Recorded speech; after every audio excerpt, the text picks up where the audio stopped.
Alright, so what's up everyone, now welcome back to the channel, and we are on Modern Warfare because as you can see, Shoot the Ship has actually made a return into Modern Warfare. It's just crazy to me how Cold War's been out for like 3 months or something, and we've basically had Nuketown since the launch.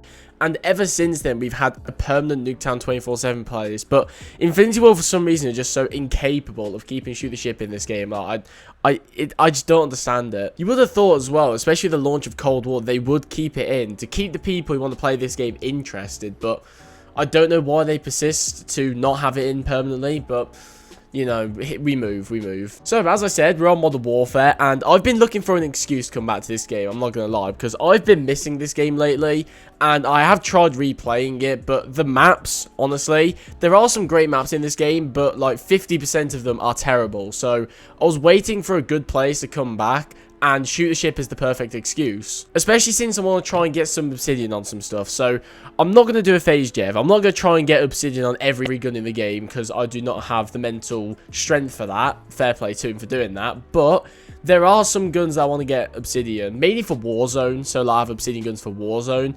One of them, as you can see here, is the Growl. I would love to get this Obsidian. I'm currently on 24 out of 200. So, also you'll notice the no stock. I'm trying to also go for these challenges alongside it. Just, you know, might as well. I'm only going for kills, so I might as well, you know, try and get some of these challenges done as well.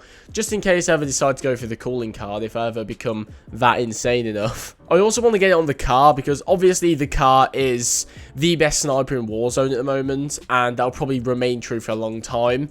You know, one-shot headshot, quick ADS, all that stuff, great bullet velocity. I'm only on 2 out of 125 on this, because I tried to get this Obsidian before Shoot the Ship was a thing, and I gave up almost instantly because the maps were not great. And the third one as well is this M19. I'm sort of going for this one more passively, really. The main thing I want to unlock is actually the Akimbo attachment, but I'd love to get Obsidian on it as well. And like I said, once again, just go for some of these challenges. Honestly, it's just something to do. Especially while waiting for Season 2 to drop for Cold War, because that actually does look quite interesting to me. I'm a person who loves to grind in these COD games. Like, you know, if there's a big objective like a Damascus or Dark Matter or a calling card to get, I want to try and go for it. And that's what keeps me playing these games, is a big end game, you know, to go for.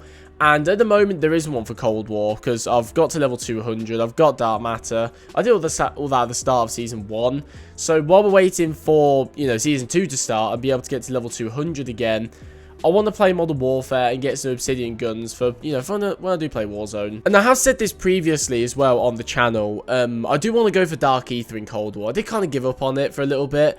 But I do want to go for Dark Ether, and I'm waiting for Season 2 to come out, so basically I go for Dark Ether also while going for level 200 at the same time. And, yeah, it's just killing 2 birds with 1 stone, basically, that is. And obviously, you can level up in Modern Warfare and Warzone, so it's not like I have to directly play Cold War to level up in Cold War. But the main thing, I think the quickest way to level up is actually playing Cold War itself, as opposed to Modern Warfare and Warzone. I don't know if that actually stands true, but I feel like that's how it's kind of perceived. So, I'm just gonna go for Dark Ether and level 200 at the same time. I mean, it makes the most sense, really, to be honest. It's honestly been a long time since I played Shipment. I forgot how chaotic it actually is. Like, fuck me. This is nuts. So, for the launch of Season 2 in Cold War, I am planning on actually streaming it. I know I've said in the past that I'm going to stream certain things, but I'm genuinely really looking forward to Season 2 of Cold War. Like, I'm actually really looking forward to even playing the multiplayer. So, when it does come out, I want to stream multiplayer, Warzone, Modern Warfare, just everything to do with COD on that day. I want to stream it. I'm going to have to turn my volume down. This is AIDS. I can't hear anything. I remember when this was, like, Modern Warfare was the main COD and playing Shipment every day.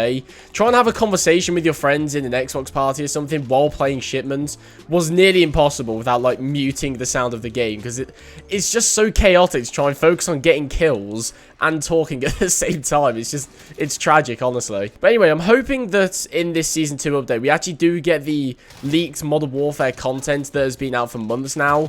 The Psychov pistol, there's an SMG, and there's one other thing as well, I can't remember, I think it's an LMG. There's also a couple leaked maps that are supposed to be coming out, so I'm hoping that this season actually does release that content. So like I want to play Modern Warfare more than Cold War, to be honest. So I'm just kind of hoping that's a thing. I know a lot of people in the COD community will say that Modern Warfare is either one of the best CODs of all time or one of the worst of all time, and I kind of sit in the middle, leaning towards the better side of this game. I think one of the only things that hold this game back is the maps. Like, about 40% of the maps in this game I would consider to be unplayable or just not worth playing.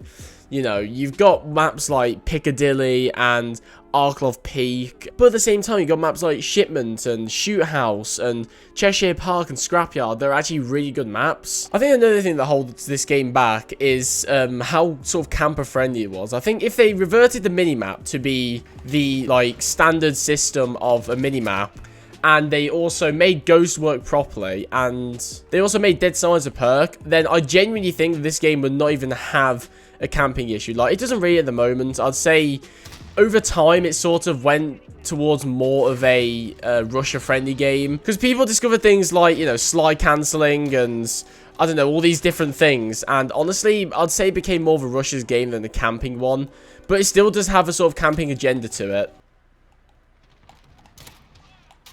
What the fuck? What are you doing? Like, this has got a dildo suppressor on his fucking Odin. He just punched me.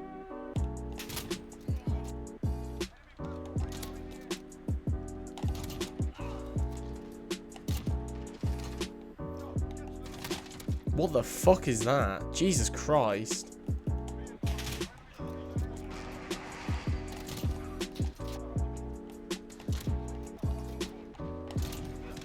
I genuinely think that Shoot House should be a 6v6 playlist, because I know in this Shoot the Ship playlist they make Shipment 5v5, which I can understand, but Shoot House really does need to be 6v6, or maybe that time where they had 8v8 Shoot the House. What did I just say? Or maybe that time where they had Shoot House 8v8. That was actually really fun. That made this map really good. I know it's good anyway, but it made it even more good. I just think that would be really fun if we had sort of like a segregation between them. I suppose they'd want to just have like Shoot the Ship as opposed to two separate playlists. And I suppose trying to do two separate player counts of the same place would be difficult.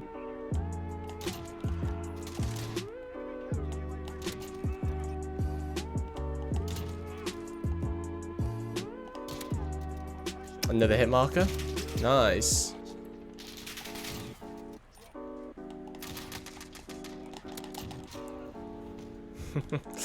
Fucking meleeing me.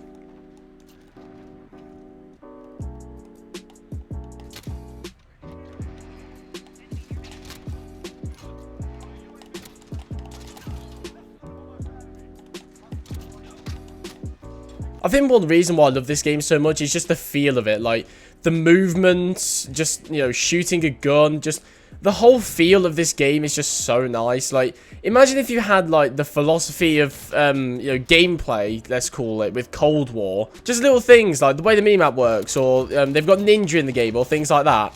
Imagine, like, that philosophy, but with this game's engine. That would be, like, the perfect Call of Duty game. Essentially, what I'm saying is, take this game, make the minimap work properly, and add a Dead Silence, and also make Ghost work as it should, and you've basically got one of the best COD games ever. Like, that's all I'm saying. I only really started using marksman rifles when the SPR came out. Like, I used that thing a lot when it came out, and recently in Warzone as well. I would usually use the AX50, but I swapped over to the car, and it's honestly so much more fun to use that. I'm honestly hoping whatever the sequel to this game will be in 2022, whether it's Modern Warfare 2 or Modern Warfare blah blah blah, or whatever it's going to be called, I hope they actually just take this game basically and, you know, make tweaks, or just basically revert changes like things to the minimap and Ghost and Dead Silence. If they just change those three things, I guarantee you a lot more people would like this game. And if they just made better maps, this would honestly be like a 10 out of 10 game. Like, maybe 9 out of 10, but I honestly think that would make the game just so much better. So what I'm trying to say is, do I think this game is better than Cold War? I do. Fight me.